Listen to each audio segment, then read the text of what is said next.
Hey everyone, this is Daniel for Rock the JVM, and you are watching a tutorial for HTTP authentication with Scala and Http4s.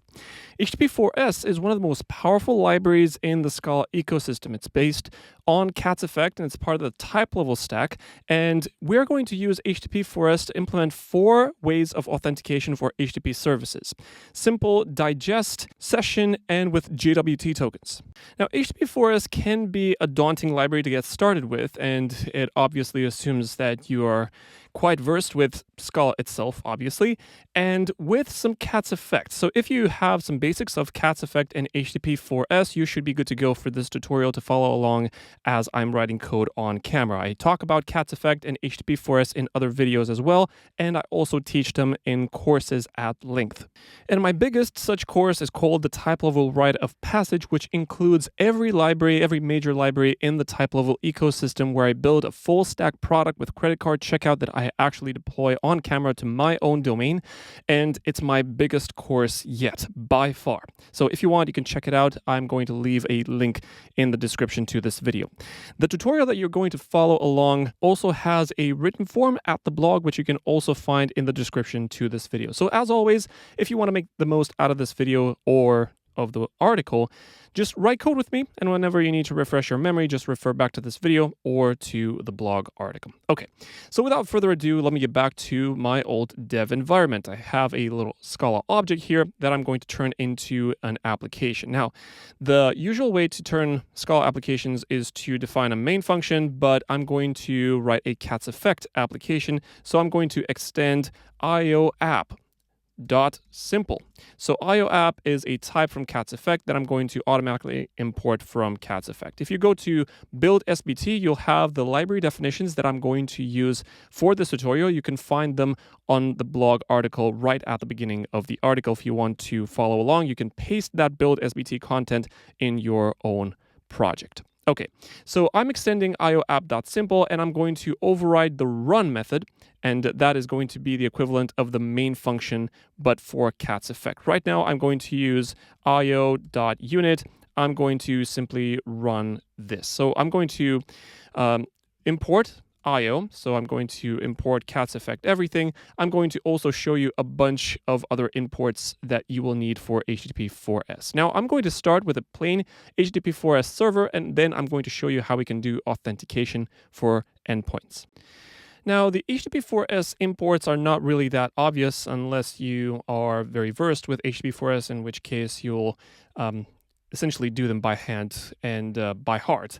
And I'm going to import org.http4s everything, and then I'm going to import org http4s server everything. I'm going to also import implicits, and I'm going to import dsl.io everything. So these are some of the automatic imports that I'm going to add. This is going to help me navigate the HTTP4s implicits in DSL much more easily. Okay, so let me define my first endpoint. I'm going to call this routes, and this routes is going to be HTTP routes of type IO. IO is the fundamental type of Cat's Effect, and this is going to be the effect that we're going to use. We're not going to use any tagless final or any of that magic sort. So I'm going to use HTTP routes of, and I'm going to have a pattern match here. So in case we get a get at root / let's say welcome, and then I'm going to say /user, and that's going to be a variable that I'm going to pattern match on. So if somebody hits localhost 8080 /welcome /Daniel, it's going to say hello Daniel, for instance. So I'm going to pattern match against that. So I'm going to return an OK with an S-interpolated string saying welcome $user. So welcome Daniel in this case.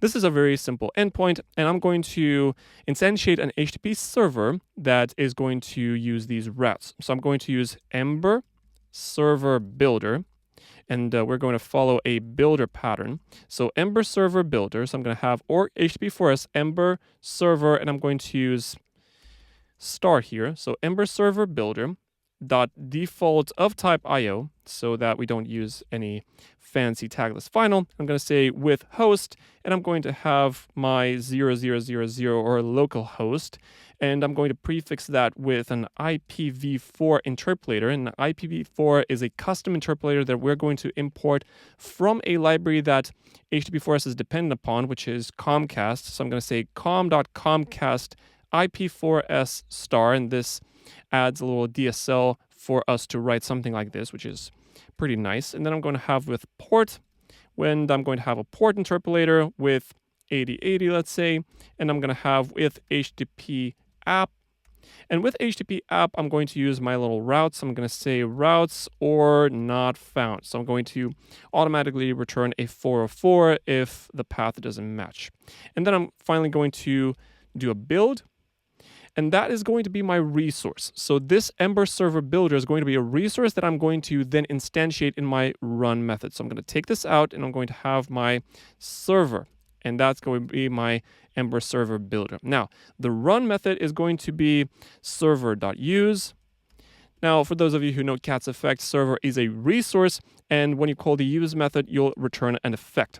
So I'm going to say server use, and given the server, I'm not going to do anything. I'm just going to return IO never to keep the application always running, and I'm going to say void, so that we discard the return type and return an IO unit. Let's go run this application. And while it's running, I'm going to open a terminal window and I'm going to zoom in a little bit. And I'm going to use curl or a little command line tool that I absolutely adore. It's called HTTP. So the application is up and running. We have this SLF4J and I'm going to use a curl. So a curl -v, curl -v, and I'm going to have my localhost 8080 welcome/Daniel. So right now we have a little HTTP request. We have HTTP 200 OK. That's going to be our response, and the actual payload says welcome Daniel, of course. So this is our basic HTTP server. Let's start an authentication method on it. And the first authentication method that I'm going to show you is the simple auth method. It's called basic.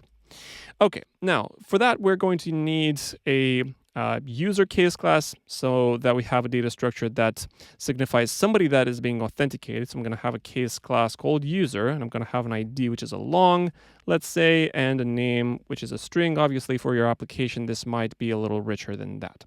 Okay, so with this case class, I'm going to have an authenticated user. So I'm going to have a little val. Let's call this basic auth, let's say, method, for the lack of a better name.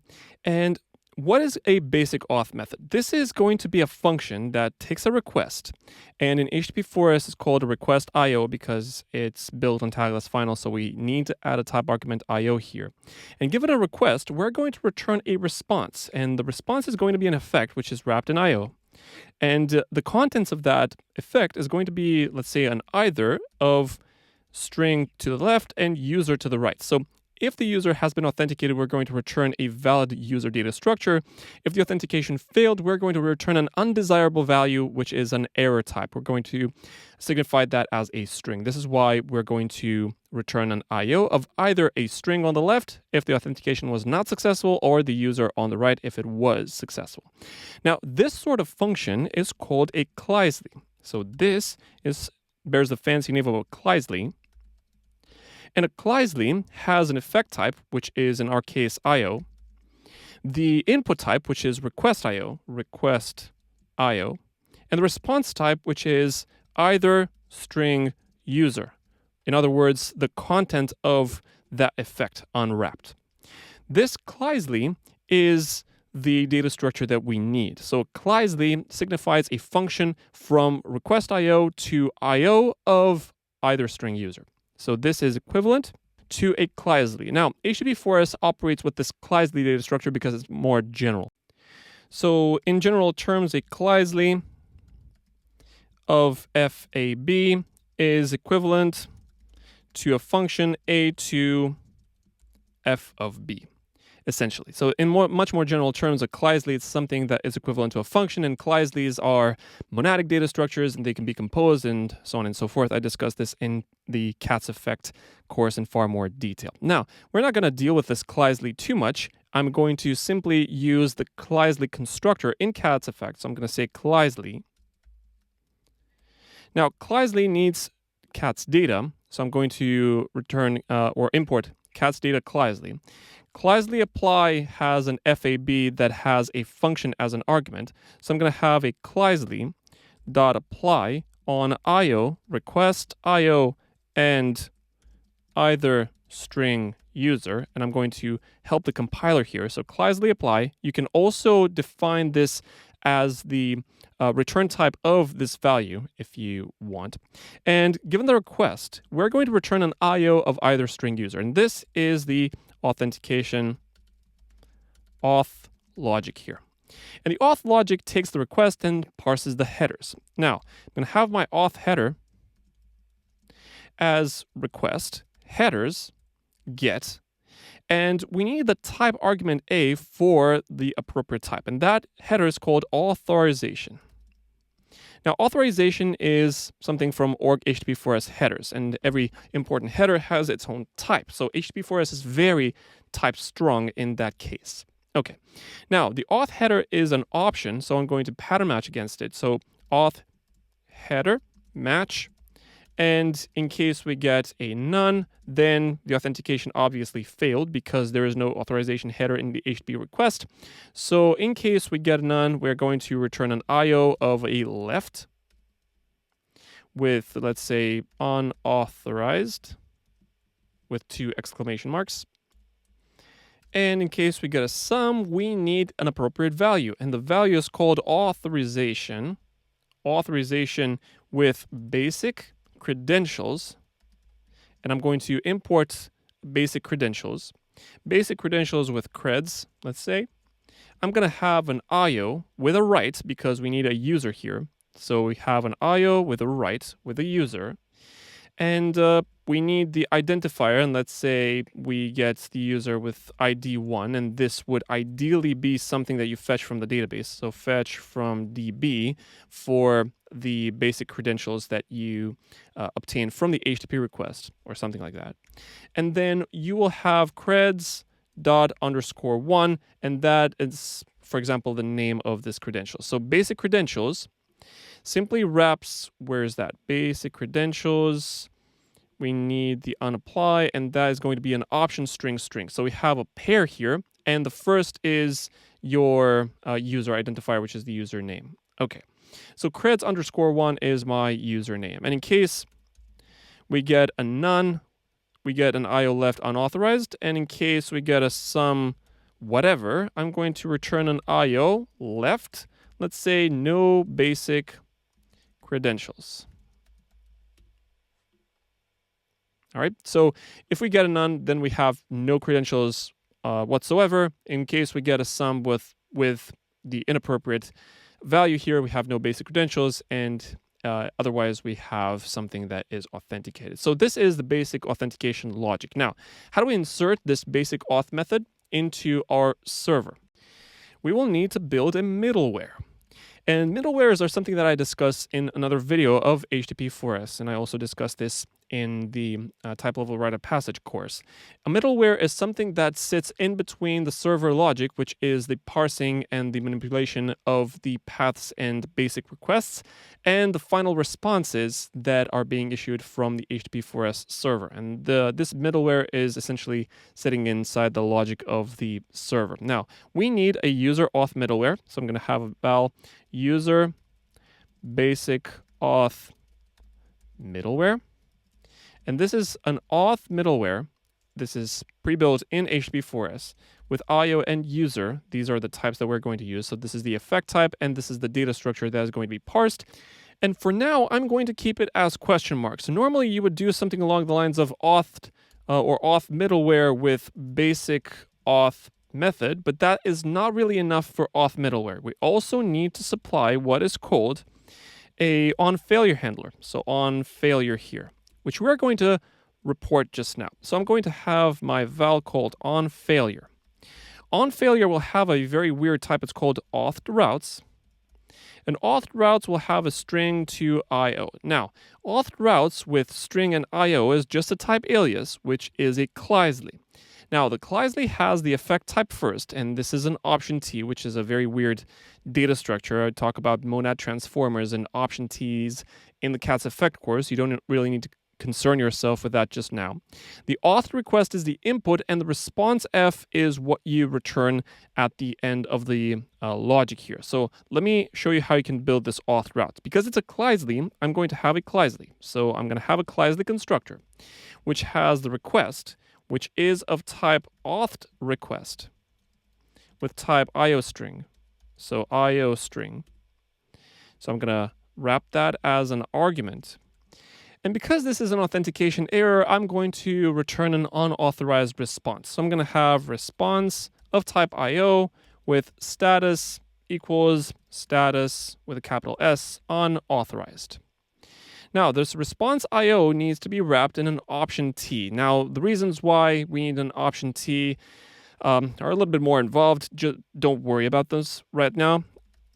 This is why Http4s is quite daunting for beginners. So this is why I made this video. So option T, I'm going to have a option T.pure with this response IO, and I'm going to have this type IO here as a generic type argument. So option T is a wrapper over an IO with an option. That's what this option T is. So it's a double monadic wrapper over IO and option, and the value that's going to be stored here is a response. This is how we need to structure our data, and this Kleisli returns a maybe response. This is essentially the philosophy of this on failure thing. So this on failure needs to be passed as a second argument to my auth middleware. So I'm going to have on failure here.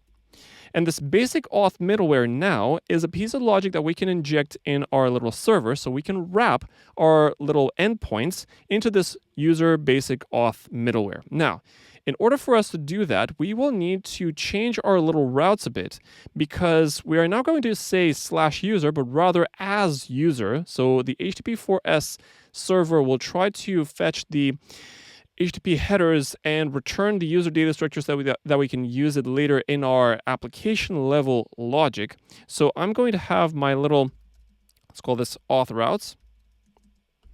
And I'm going to start with the same HTTP routes of. So I'm going to have HTTP routes of. But rather than HTTP routes, I'm going to use auth routes. So auth routes. Auth routes is this little thing which matches the type that we wanted for on failure and for the basic auth method. So I'm going to have auth routes of, and we have get at root/welcome, and I'm going to have as user. So this is a pattern match unapply method here. And if we have the authentication successfully built, then we're going to return the user data structure, and then we're going to use it later in our application level logic. So app level logic here. So in basic auth method and on failure, we specify the logic for the HTTP server itself. So the mechanics of the HTTP server, how that authentication is supposed to take place. And after that authentication took place, we're going to simply return the user data structure, and then we can carry on with our business logic. So this is app level logic or business logic. So notice that Http4s, even though it might be a little daunting and with lots of types and lots of pieces to fit, it's quite modularized. And after you've built the HTTP server mechanics in place, then you're free to focus on your business logic. The server that you need for your application is just 3 lines of code. Now, apparently my Scala 3 compiler has caught up with me, so we have option T that we need to import from CATS data. So I'm going to simply import CATS data everything. And apparently I need a given instance for monad whatever any. And I think I have auth routes of T and F. This is going to be my string and IO. So this is going to be string and IO. I think these are the right types. Let me compile again. And IntelliJ at this point is pretty decent as a development environment for Scala 3, but it sometimes is left behind the actual compile server. So I tend to use metals for the type-level rite of passage, for example, when I build the actual app. Okay, so we have the auth routes. Then I need to wrap this auth routes in this user basic auth middleware, and I'm going to have my little server. So instead of my usual server, let me get this down. So my server is going to be HTTP app with user basic auth middleware wrapping the auth routes. So user basic auth middleware wrapping the auth routes or not found. This is going to be my actual server. Let me compile and let me run my application, and let's test the basic authentication with username and password. Okay. So apparently we have some missing types here. So we have auth routes with string and IO. I have no idea where I wrote string here. It should be user. So the data structure that's being authenticated is user, and I wrote string in there. Probably I was thinking about something else. So let me compile the code. The user should be okay. So auth routes of, and the thing that should be authenticated is the user. Okay, so the compiler is up and running. Cool. Let me start my application and let's do this again. So I don't know why it's compiling again. I'm going to simply move to my little terminal, clearing up my screen. The server is up and running. I'm going to say curl-v localhost / welcome with no user, and I should be returning an 401 unauthorized. So notice that we have a 401 here. But if I do the authentication basics, so if I do curl-v and -H, we have authorization basic, and then I need a base64 username and password combination. So I'm going to run a little base64 there. So I'm going to have echo, and I'm going to have Daniel with the password Rock the JVM, and I'm going to say base64, and I have this little string here. So basic, this little string, localhost 8080 / welcome. So notice that we now have a 200 OK, and the payload is welcome user Daniel. So it automatically decoded this little token out of base64, and it separated the username and password. And of course, you'll have to do your own password checking inside the guts of your basic auth method, obviously. So instead of authorization basic credential creds, right, we are going to simply return the right with the user 1 and credentials _1, which is the user name. But here is where you would have to check your own password here. So you're going to have to check the hashed password in the database or whatever the implementation of your server may be. So this is the point where you'll actually do the password checking, while simply returning a valid user. So this is the basic credentials. That was authentication function number 1. Authentication function number 2, I'm going to add a little comment here, is the digest authentication. The digest authentication basically computes a hash between the username, their password, and the realm, that is the domain for which they want to authenticate as MD5. I'm going to show you how you can use digest authentication in a separate application so that we can keep things nice and clean. So I'm going to call this HTTP digest. Digest demo extends IO app simple, and I'm going to override def run. I'm going to have a little server here, and I'm going to have with HTTP app, I'm going to use question marks here, and these question marks will be filled with a to-do. Okay, now here's how I'm going to design a middleware. So we're going to use a similar technique, but with a different mechanics. And I'm going to use the digest mechanism to extract the username and their password. Here's how this thing works. I'm going to have my middleware, and this is going to be an effect wrapping. It's called an auth middleware, and we used auth middleware earlier. So we have auth middleware with IO and user. We have the user data structure defined at the top. And I'm going to use a function called digest auth.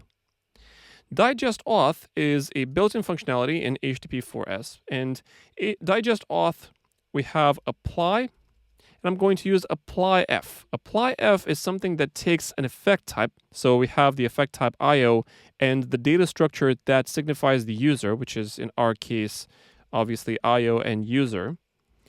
And applyf takes a bunch of arguments. We have the realm, which is the localhost 8080 in our case, or the domain for your actual application. So this is going to be localhost 8080. And we need an authentication store. And the other arguments have default arguments, so we only care about the auth store. So let me fill in. So we have http://localhost 8080, and we need the authentication store, which we will need to define next.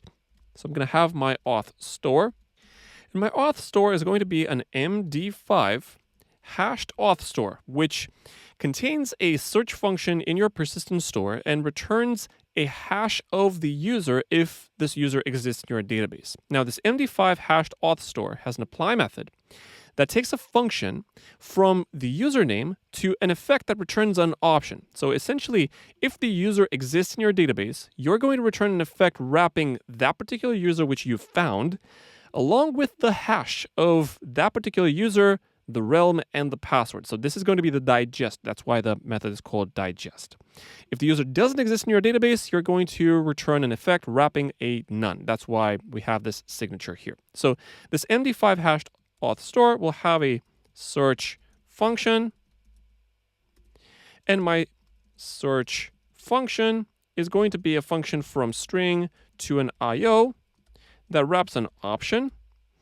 And that option will be a tuple with user and hash. And that hash is going to be obviously a string.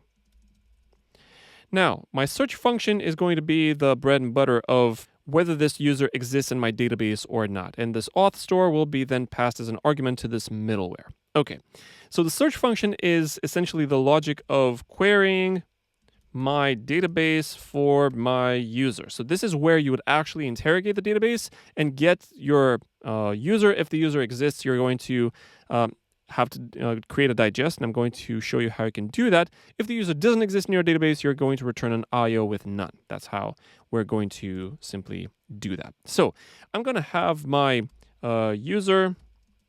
I'm actually going to return a pattern matching function, so a partial function. In case we get Daniel, let's say, this is my only user, I'm going to return a hash. So need to return an IO with sum with the user Daniel, so user1 Daniel, and the hash of Daniel.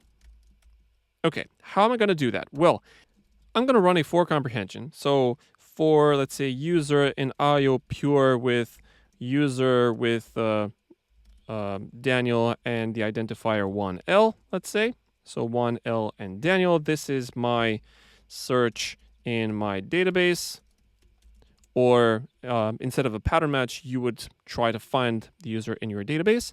And I'm going to create a hash. Now, my hash is going to be, and here is the kicker, I'm going to have an MD5 hashed auth store dot, and there's a function in there which is called precompute hash with username, realm, and password. This is a very useful function that will create my digest combining all of the three identifiers of whoever wants to log into my web application. So this is going to be my MD5 hashed auth store, and the username is going to be Daniel. So MD5 hash store dot precompute hash with the username Daniel, the realm, which is http://localhost 8080. Don't do this in production. Don't copy and paste your domain here. Just use configurations or whatnot. So these two will be synchronized through a configuration. Precompute hash with the username, the realm, and the password. Let's say it's Rock the JVM. So this is going to be the password of this user. And I'm going to yield a sum with user and hash. Okay, so I have a for comprehension, therefore I have an IO. And in case we have anything else, I'm going to return IO pure none. So this is the equivalent of user cannot be found. All right, so you will have to do this for a real database if you are running a more complicated application. I just wanted to show you how we can do that. Okay, so we have the search function. Okay, so we have the search function. We pass that to the MD5 hashed auth store. So this searches your user in your database and returns the digest. This auth store then is passed to the middleware, and this middleware will have to wrap some routes. And my routes are going to be my auth routes, which I'm going to copy from the earlier application. So the auth routes is going to be auth routes of, and we have as user, so the authentication is still going to happen. The way of authentication is going to differ by this middleware. Now, the problem is that this middleware is not a plain auth middleware data structure, but it's an effect wrapping a middleware. So earlier we have a plain middleware, now we have an IO wrapping a middleware. So we have to unwrap that IO. And in order to wrap that IO, we're going to turn that into a resource and combine that with a server. Okay, so let me have my middleware resource as resource from cat's effect, resource.eval, and I'm going to have my middleware. And this is going to be my server resource. And I'm going to have my for comprehension, and I'm going to have my middleware or MW in middleware resource, and my server in Ember Server Builder default IO with host, with port, with HTTP app, and I'm going to have my middleware wrapping my auth routes, and I'm going to yield the server. So resources are very nice that they can be combined into for comprehensions. So I'm going to return the server. Now the server resource is going to be used in the main function here. So I'm going to have server resource.use. Let me compile all the code that I've written. I'm pretty sure that I'm going to have some compiler errors. We're going to fix them shortly, and then we're going to start up our server. Let's see.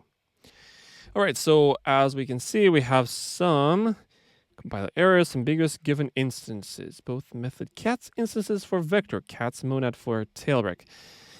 This is something that I particularly hate about very abstract APIs, because these instances have nothing to do with what I wrote. Precompute hash, let's see. Precompute hash takes a type argument f. Usually what happens is that the compiler needs some type hints. So notice that we have precompute hash with the type IO. Hopefully that works.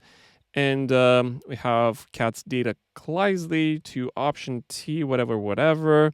We need an HTTP app. Well, MW with auth routes, we have or not found, which is something that we missed earlier. Let me compile the code again.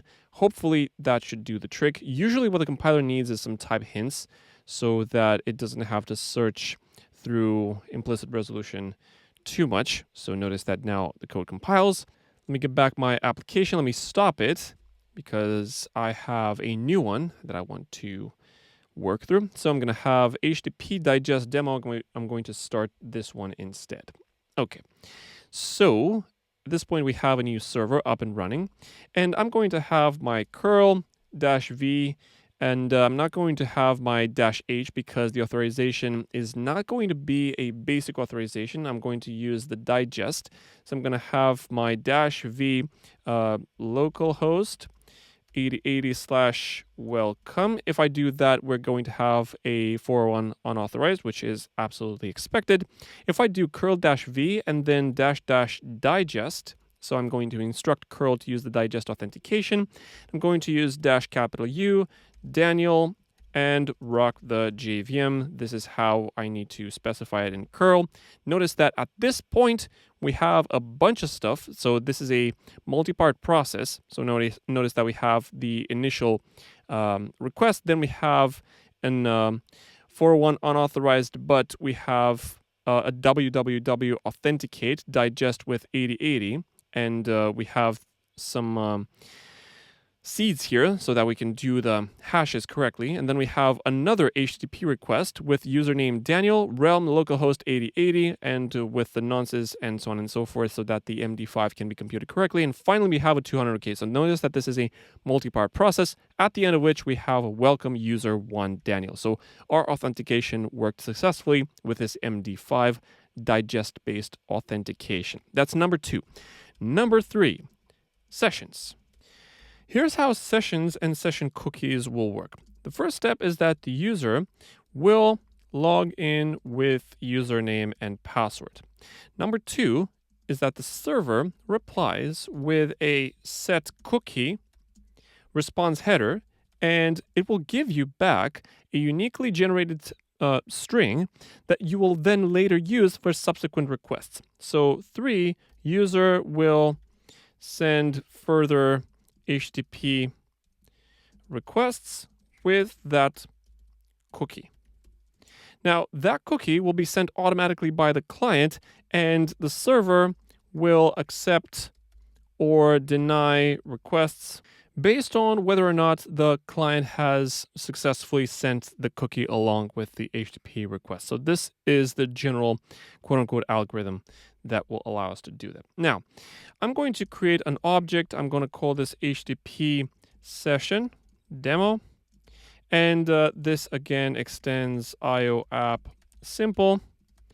And I'm going to have my override def run, and I'm going to have another server resource that I'm going to use. And my server resource is going to not be a for comprehension, but is rather going to be, I have my Rock the JVM demo here. My server resource is simply going to be my Ember server builder with HTTP app, and this is going to be my question marks that I'm going to fill in. Okay, so how are we going to implement this little mechanism? I'm going to have a method, let's say set token, and I'm going to create that little unique string of characters that is going to be valid for just 1 day. So the cookie will also have an expiration date. If you submit a cookie that is valid but was expired, then the server will still reply back with a 401 unauthorized. So I'm going to create a little method to set token with a user as a string and a date as a string. Let's say I'm going to combine the user with the date so that the server can parse them back. So I'm going to have a base64 encoding there. So base64 from simply JWT, base64 get encoder, and I'm going to have encode to string. And I'm going to have an array of bytes, so I'm going to have a string. And I'm going to have my user and date, and I'm going to have get bytes with UTF-8. So I think it's called standard car sets UTF-8. Okay, so this is just some boilerplate, base64 get encoder encode to string, and I'm going to have a function to search for a user in my little database, and will return back whether the user exists based on the token. So I'm going to have get user from a token as a string, and this is going to be an IO or something that returns a string. Let's say a string for now. And I'm going to have a base64 decoder. So base64 get decoder, and I'm going to have decode from the token. So I'm going to decode them base64, and I'm going to extract the user out of it, let's say. Now, the get user function for a real-life application might have a more complex implementation than just this. So I'm going to have base64 get decoder decode, and I'm going to have a split by colon, and I'm going to say apply at 0 or get at index 0 to just return the user. Now, of course, this can also fail if the decode function throws an exception, and have decode, and this decode returns decode 0. Maybe this throws some exceptions. I'm just going to return a string. Okay, so we have get user that returns a string.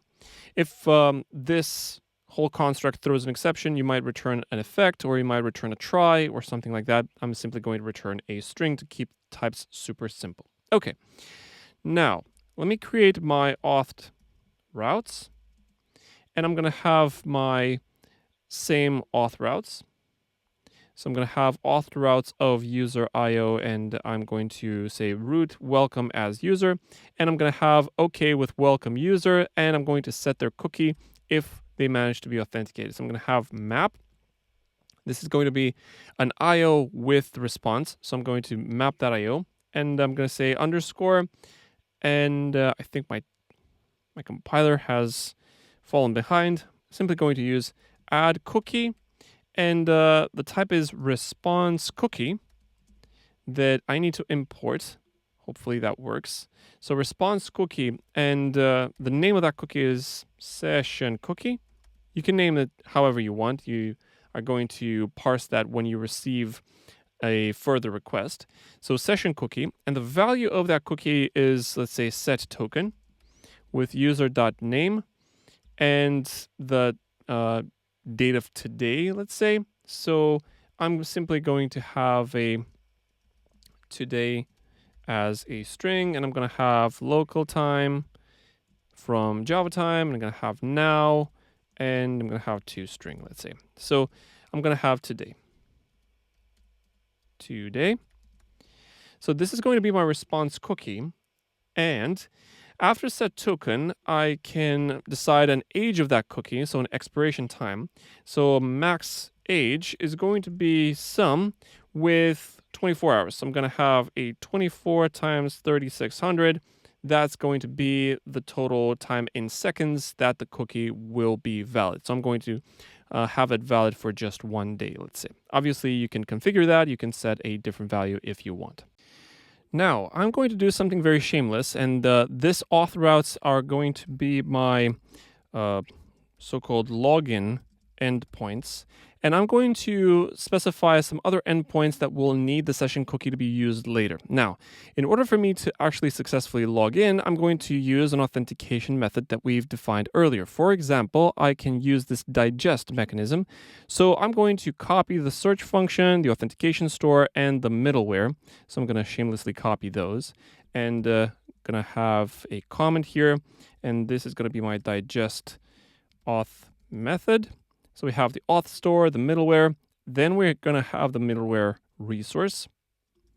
So that's going to be my middleware resource eval middleware. Now we're going to tie up this middleware resource with the other HTTP routes that we're going to use for the ones that use the session cookie later, and we're going to tie them together in a single HTTP application. So I'm going to have a little comment here, so digest auth end. So this is going to be digest auth method, digest auth end. Now, this is where we're going to start using the session cookie. Here's how I'm going to do that. I'm going to define some other routes, simple routes. I'm going to have, let's call this cookie access routes. And I'm going to have HTTP routes of IO. And I'm going to define some other endpoints. For example, I'm going to have a get at root / let's say financial statement or something like that, something that's private to you or a profile. So I'm going to say statement, and I'm going to return an OK with here is your financial statement. And in case we get a get root and we have logout, I am going to return an OK with logging out map underscore remove cookie, and I'm going to have my session cookie removed. Now, this can stay here under cookie access routes, or they can stay in the other authenticator routes. But in order for you to log out, you already need to prove that you're logged in, which is why I kept this into the cookie access routes. Okay, so we have cookie access routes. Both of these endpoints are, let's say, guarded by the presence of that session cookie, and I'm going to use that lowercase there.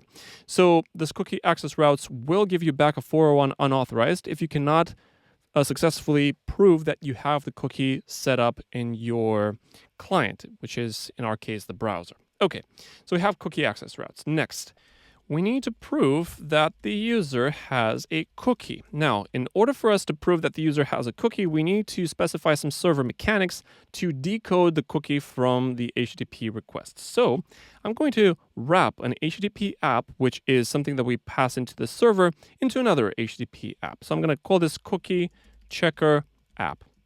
I'm going to have an app, which is my HTTP routes of type IO. So given some endpoints, I'm going to wrap them in another HTTP routes IO. HTTP routes IO is just an HTTP, so this is a type alias. And HTTP is yet another type alias, which is a Kleisli. Kleisli has F request G response G. Now this is very general. This is essentially a function from a request IO to an IO with a response as the output. So let me get back here. So I'm going to have a Kleisli constructor, Kleisli, and given the request, I am going to have my authentication header, which is the session cookie. So I'm going to have my auth header.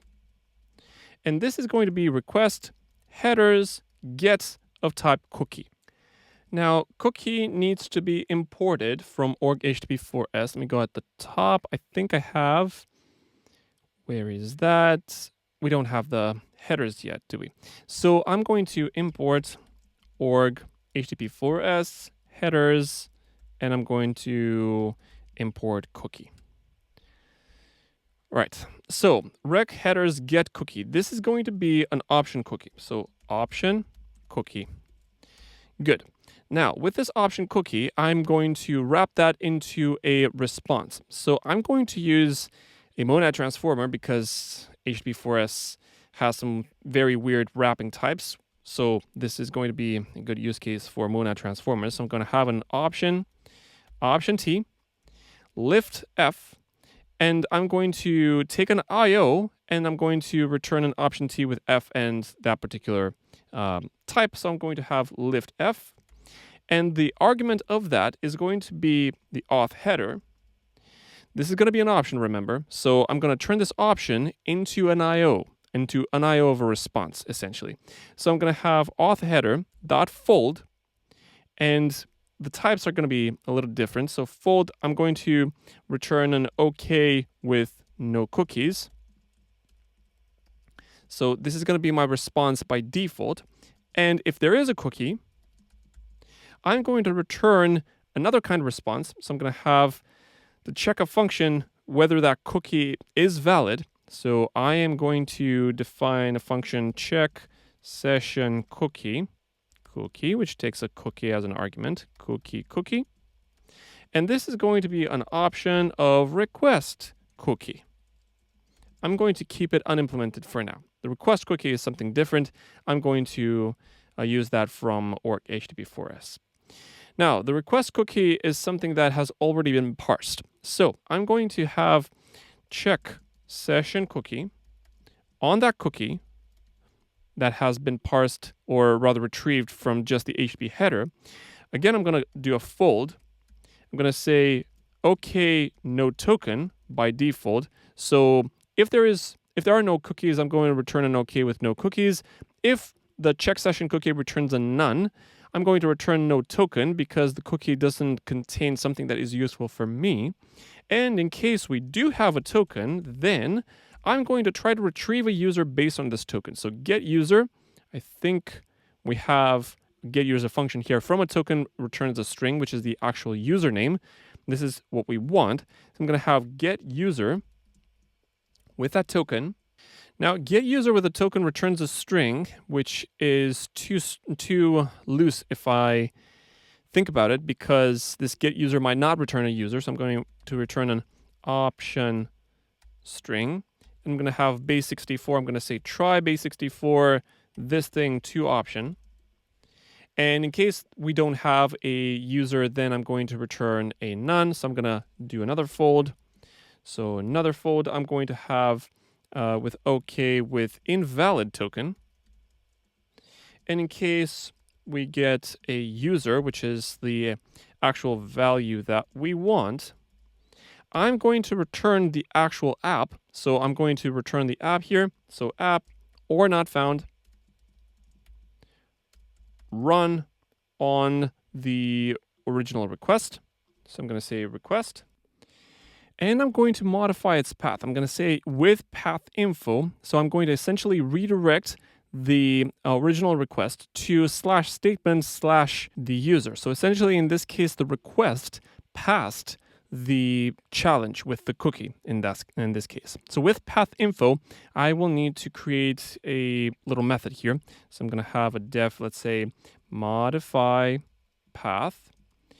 user string, and this returns a path data type. The path is the URI path from org http4s DSL. So I'm going to return question marks here, and I'm going to have rec with path info modify path with user. So now that the user has been identified by that cookie, so get session cookie, get user, I've identified which user is trying to access this guarded endpoint, I'm going to redirect the request to that particular endpoint. Okay, so modify path user. Here's your financial statement, and I'm going to inject user here so that we can prove that the user has been authenticated and authorized. Okay, so we have cookie checker app, and we need to finish these little functions. I'm going to have check session cookie. We have cookie values because the cookie is the original client cookie, which contains many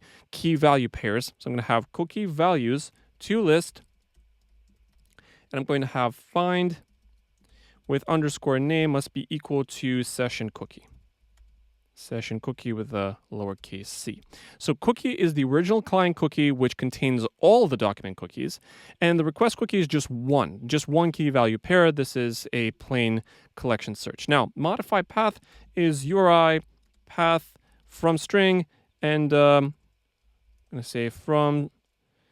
I'm going to use unsafe from string, and I'm going to use an s-interpolated string with /statement /user. Now, there might be some configurations that you might use in a real application. Notice that I'm hard coding the name of the cookie, some of the paths, and so on and so forth. You can store them in one place as your application becomes more complex. Okay, so this is my cookie checker app that wraps an existing HTTP routes IO. Now, we need to tie these together. So I need to tie together the cookie checker app, the cookie access routes. So this one is going to wrap this one, plus the original authentication. So the original auth routes. I need to tie them together in a simple router. So I'm going to call this router resource, because remember, we have the middleware resource as a resource. So I'm going to have my middleware resource, and I'm going to map. And my middleware is going to wrap my authenticated routes. So I'm going to have a router with the associations to /login. I am going to run the middleware over. So I'm going to apply the middleware over the where's that? The auth routes. So middleware wrapping the auth routes, and I'm going to have a slash with my cookie checker app that wraps the guarded endpoints, which is the cookie access routes. So I'm going to guard these. So this is the login endpoint, so unauth, and this is the auth endpoints. Cool. So my server resource is going to be a router resource flat map. So I'm going to run a for comprehension. So I'm going to put this down. I'm going to have my router in router resource and my server in Ember server builder default with HTTP app router or not found. I'm going to yield server. This is essentially my for comprehension. Okay, now the server resource use IO never. This is essentially the same. Cool. Let me go compile my code and see if I didn't screw up the compiler too hard. We're going to fix the compiler errors if there are such things. So we have Scala util try. All right, this is easy enough. I'm going to import Scala util. Base64 get decoder decode split is not a member of array bytes. Well, I need to return a new string. So a new string base64 get decoder decode. And then I'm going to use split. Then I'm going to have get user token. Obviously, this is token is a string and found request cookie. Okay, now I need the token to return the value of that cookie. I think it's called, we have name and content. That's the value of the cookie. So token.content. Let me recompile my app, and I think we should be good to go. All right. So notice that at this point, we have a combination of the digest method, which allows us to authenticate with some hashed users and passwords, and the cookie guarded endpoints with authorization. So our app is up and running. I'm going to do another curl with digest, Daniel, and Rock the JVM. Notice that we have no cookies at this point. So curl-v localhost welcome digest -u. This is not really great because we have /login/welcome. So we need /login/welcome. Notice that we have a different kind of flow now. So we have the first request is the get. We get the response with www authenticate. This is the digest. Then the client, which is curl, does another request with the MD5 hash with the nonce and all these little seeds.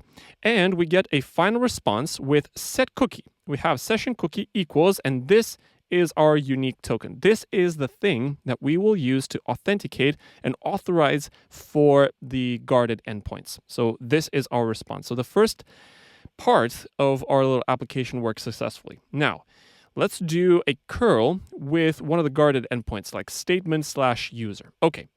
So I'm going to copy this entire session cookie equals thing, and I'm going to do another curl. So curl-v -cookie, and I'm going to use session cookie equals this entire string. And then I'm going to say HTTP localhost 8080/statement/Daniel. So we have, here is your financial statement, Daniel. Okay, let me clear out my console and let me run that same command, but with no path at the end, so /statement. So in theory, this endpoint should not really be visible to the outside. So HTTP localhost /statement, that is it. /statement will redirect me back to /statement/ whatever user is embodied in this little token. So if I do /statement without the /Daniel, notice that we still have, here is your financial statement, Daniel, because the user was identified based on the session cookie. If I don't have any cookie at all, so if I clear up my --cookie argument there, notice that we have a 200 OK with no cookies. Now, obviously, you can return a different kind of response. Instead of 200 OK, you can return a 401 unauthorized and things of that sort. So you can customize the logic to your needs. Okay, so that was method number 3 with session cookies.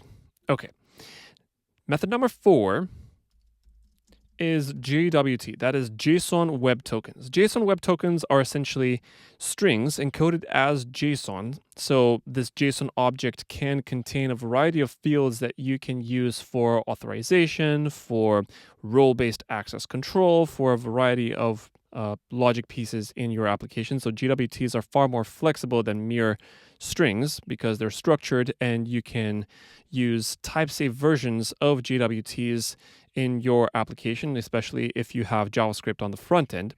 So JWTs are super powerful, and you can also encode them as cookies. This is the most powerful method that we're going to use. JWTs, we're going to start with a similar object. So I'm going to shamelessly copy most of the stuff from the session cookies. I'm going to have this HTTP JWT demo. And instead of today, set token, get user, that sort of thing, I'm going to cut them out. The auth routes, I'm going to have welcome as user, and instead of session cookie, I'm simply going to call this token. And I'm going to use a to-do here. So I'm going to have a to-do, and I'm going to use some question marks here. So welcome as user, that means if a user has successfully logged in with their username and password, and the username and password hashing can be done with either of the previous 2 authentication methods, with a base64 with a simple authentication, or with digest, or any other way. And I'm going to have my digest auth method as before, and the cookie access route I'm actually going to completely remove. And I'm going to have my JWT logic below.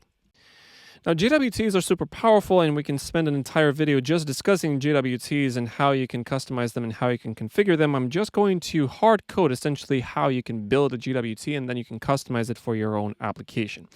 Now, in the type-level rite of passage, my biggest course yet, I use a library called tsec, which works very well with HTTP4s and is a little bit more general than JWT, but it also supports JWTs as first-class citizens in the so-called DSL in the language, for the lack of a better word. And for this video, I'm going to use a slightly less complicated library and less daunting for that matter. I'm going to use Profunctor JWTs. So I'm going to manually build JWTs myself.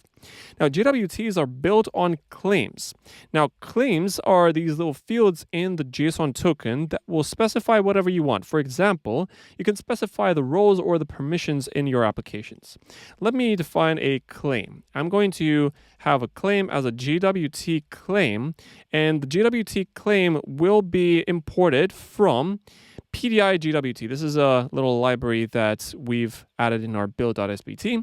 So JWT claim will have some fields. So the apply method will have some content, issuer, subject, audience, expiration, and so on and so forth. The content is the important thing, and this can be very customizable. Notice that we have the JSON empty object to start with. Now, this JWT claim, I'm going to have a content as triple quotes, and I'm going to have some JSON. For example, the user is going to be Daniel, and this can be parsed from your HTTP requests, so you can specify that yourself.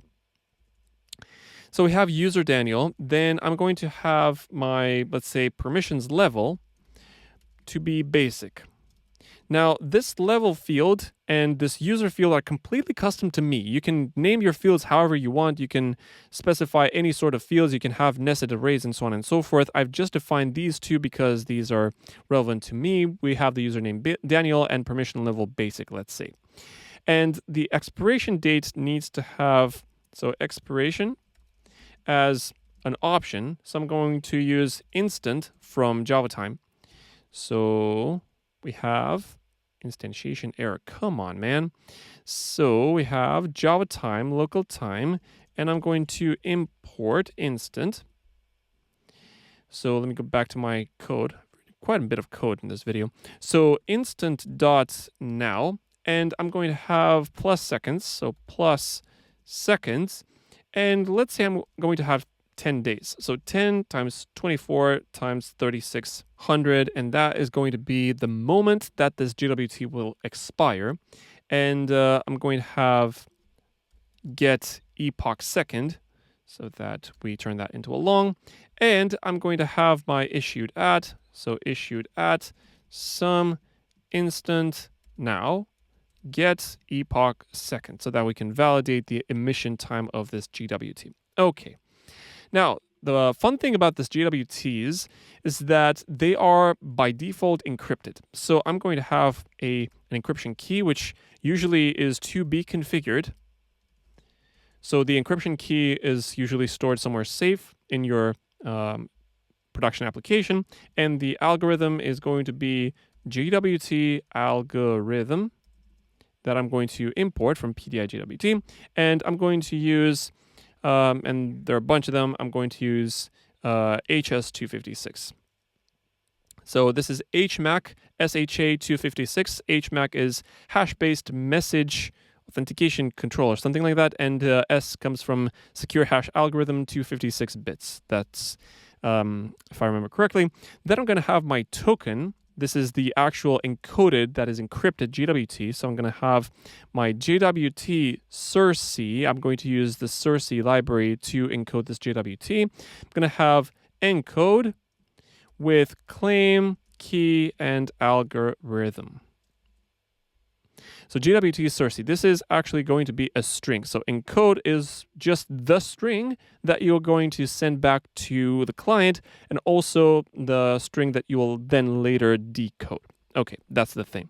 So key algo token, this is how you can build a manual JWT. Obviously, if you have some parameters and the username is some parameter here and the permission level is some other parameter, you can build your methods and so on and so forth. Okay, now let's assume that we have a so-called database, and I'm going to define that as a database, an in-memory map. So I'm going to have map with Daniel, and I'm going to return a user with Daniel and 1L and the name Daniel. Okay, now why do I have the deprecated?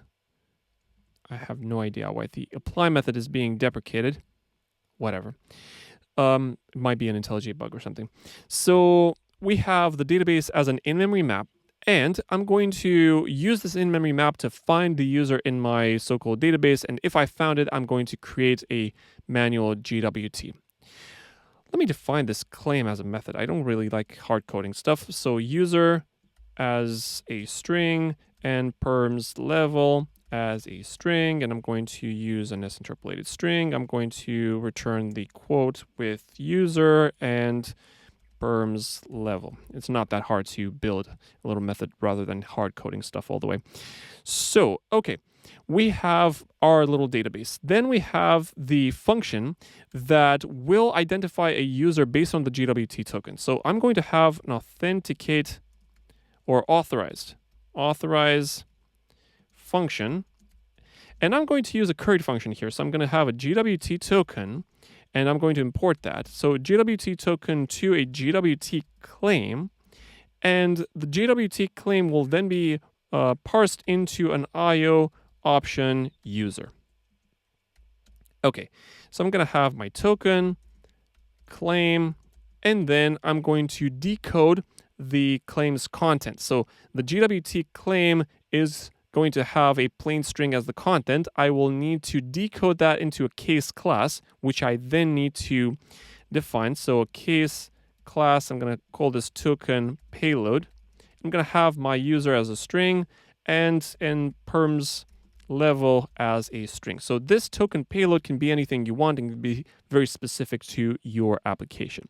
Now, this token payload, in order for me to decode it automatically, I will need some implicits. So I'm going to have my object token payload. And here in this token payload companion object, I'm going to define a given instance that is going to be a decoder. A decoder is a Cersei decoder with a capital D. So a decoder, I think I need some imports for Cersei, which are not really by default.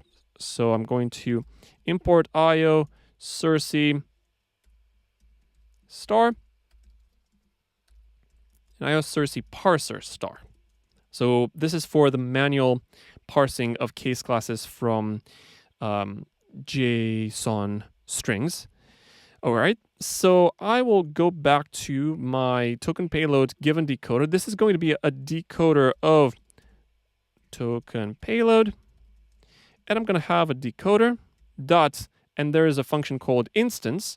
And given an H cursor, this is an internal thing for Cersei to parse JSON string bit by bit. So I'm going to have an instance, and given a little H cursor, I'm going to have a for comprehension. So for user in H cursor get string, and I'm going to try to parse the user field and the perms level in H cursor get string with level.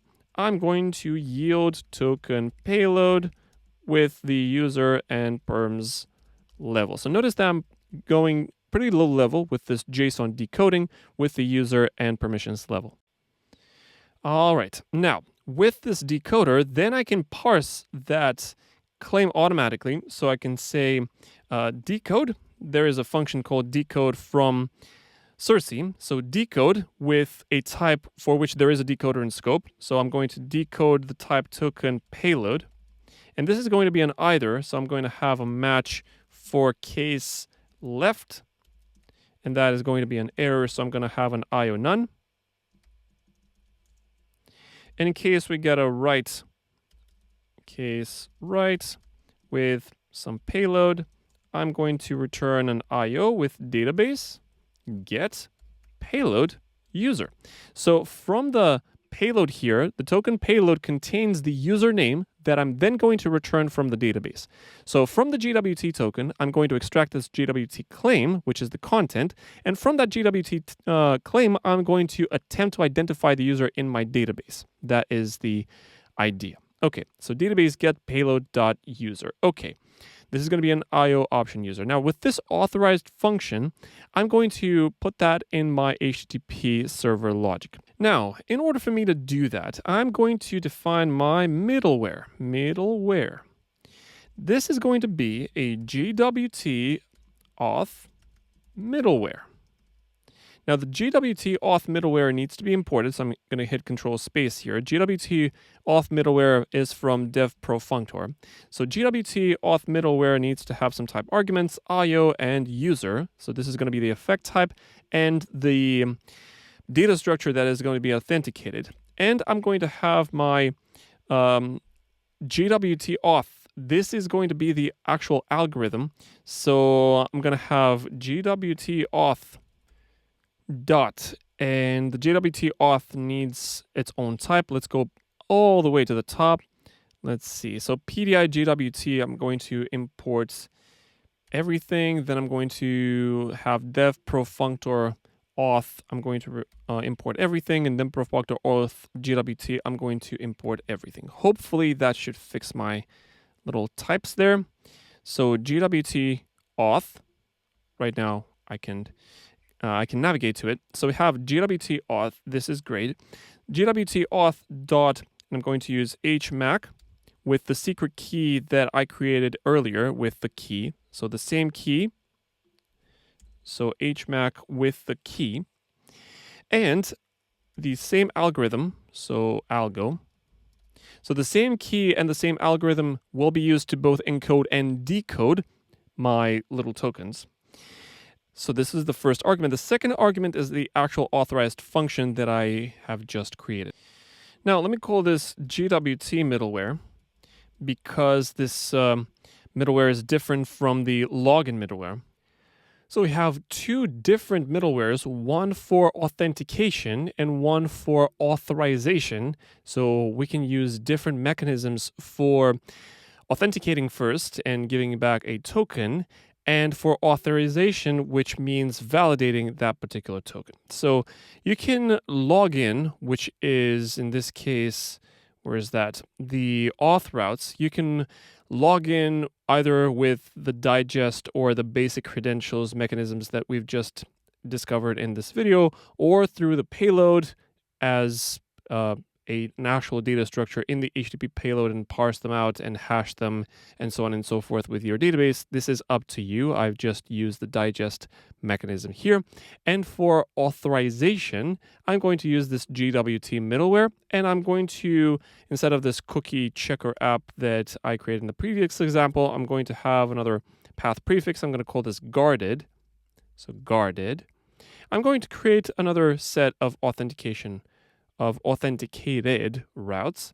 So I'm going to copy these and I'm going to paste them right below. So let's call this guarded routes. Guarded routes. This is auth routes of user IO. Get root / let's call this secret as user, and the user will now be parsed from the JWT.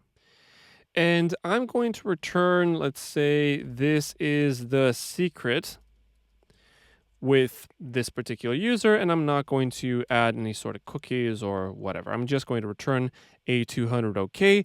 And if the user could not be authenticated, which means that the JWT could not be automatically parsed, then we're going to return a 401 unauthorized. Okay, so for this guarded path prefix, I'm going to use this JWT middleware wrapping the guarded routes. So notice that we have one authentication mechanism, one middleware for auth routes, and another middleware for the guarded routes. Okay, so we have login with MW with auth routes and guarded with the JWT middleware.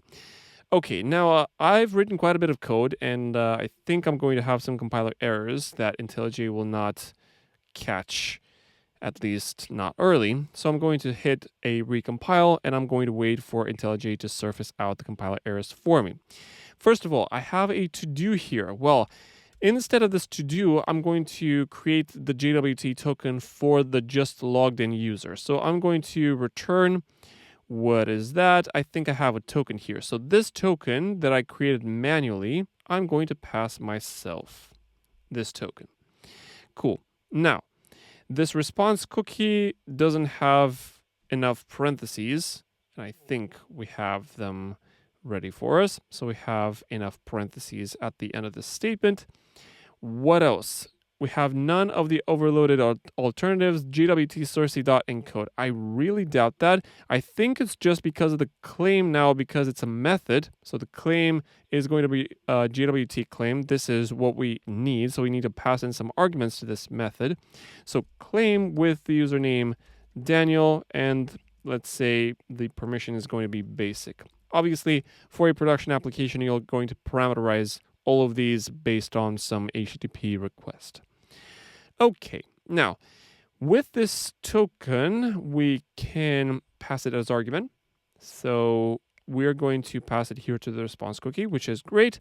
I think I also have a to do for the guarded routes because I copied that, but I removed the response cookie altogether, which is great.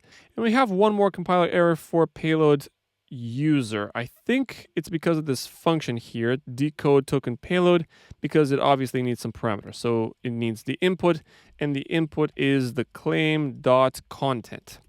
This is the actual string that's going to move through Circe and return the token payload. Hopefully that should do the trick. Let me go run this little application, which obviously will trigger a recompile.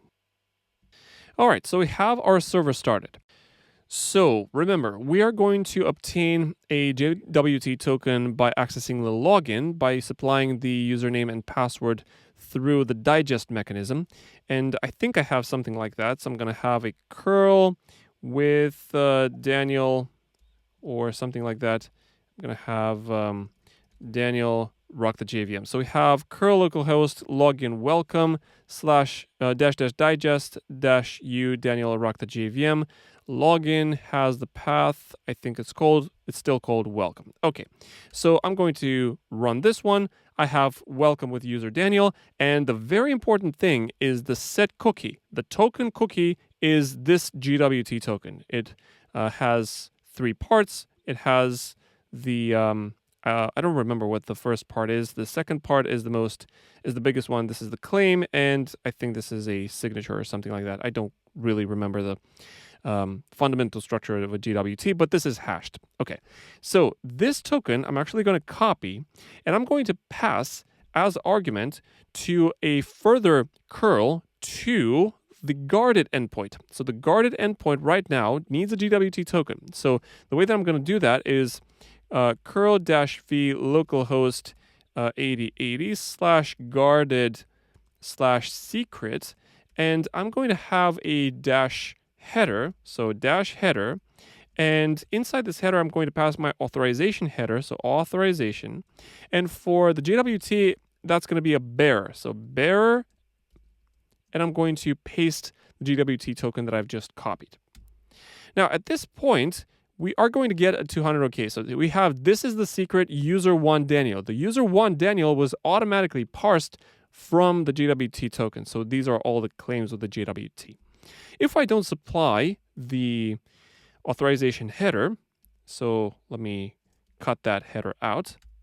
Notice that we have a 403 forbidden. So this is an authorization forbidden response. So we have bearer token not found. We can also modify the bearer token a bit. So maybe I'm going to delete some characters. And notice that we still have a 403 forbidden with invalid access token. So the token was automatically parsed and it was deemed to be invalid. So that concludes our 4th authentication and authorization method with JWT tokens. All right, folks, so this was a humongous video on authentication and authorization methods with Scala and Http4s. I hope you liked this video. If you did, go ahead and click the like button for me and subscribe to the Rock the JVM channel for more videos like this. Check me out on Twitter and LinkedIn. I post fresh updates on upcoming material. And check out my website at Rock the JVM. I have literally hundreds of hours on everything in the Scala ecosystem and beyond, including Http4s and the Typelevel libraries with my latest course, the Typelevel Rite of Passage. I hope you enjoy it. Until next time, folks, this is Daniel signing off.